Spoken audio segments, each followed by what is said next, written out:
Hi, my name is Zinia Sayyidan and I'm studying at University of Technology, Sydney.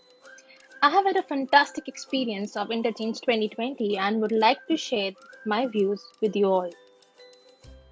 Before the Interchange program, my misconception, that was my biggest misconception, I think, was that working in a team of students from different universities who are from different countries is complicated.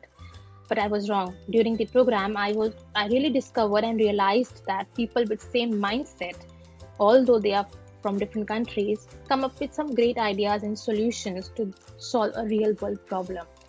Our team did the same. Our team literally came up with some fantastic solutions to the real world problem we chose for our video pitch.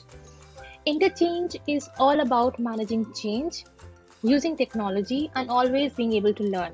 Moreover, I was able to expand my network and improved my leadership and innovative skills tremendously, like a lot.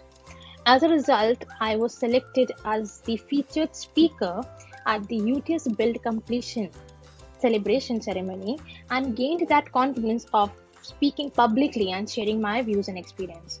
I was also invited to write a blog on the UTS website on my interchange experience. The blog is already published on the UTS website with the name Global Leaders, so you can go and check it out. Thank you.